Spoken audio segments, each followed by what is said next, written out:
My name is Taylor Renz. I live in Greendale, Wisconsin. Thank you for the opportunity to allow me to testify today. I'm going to keep my remarks short and just focus on one of the main reasons why I strongly support calling an Article 5 Convention of States. I believe some written materials were submitted to the committee, and I think part of what I submitted is a current graph of the M1 money supply that I pulled from the Federal Reserve's website. And I'm not a trained economist, and I'm not competent to testify about the intricacies of money supplies and the measurements of money supplies. However, from just a layperson common sense perspective, this graph shows a fact that most Americans already know to be true, which is that last year the US created an unprecedented amount of new currency.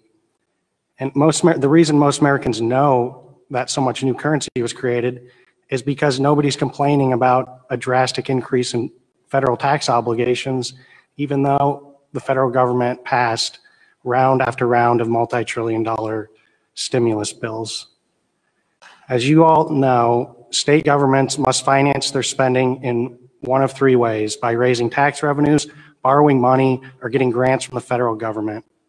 The federal government has a fourth mechanism for financing spending, which is just creating new money.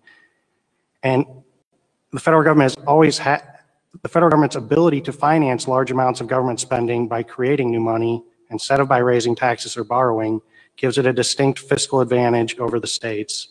And although that fiscal advantage has always existed, it has historically been constrained by inflation concerns. But as the graph that I submitted shows, it now appears that those inflation concerns are much less constraining than they used to be. In my opinion, an Article 5 Convention of States provides the only path to reestablishing somewhat of a balance between the fiscal power of state governments versus the federal government, and that absent such a rebalancing, our system of federalism, and therefore a system of self-government, is likely to fail soon.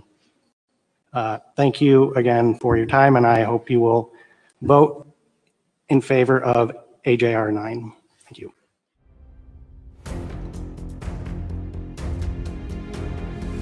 I'm here live in Philadelphia at the Tomb of the Unknown Soldier. When you hear the phrase lives, fortunes, and sacred honor, these are the folks we should think of, those who anonymously gave their lives. Well, today you have a chance to volunteer. You need to volunteer for conventionofstates.com, the movement that's going to save the country.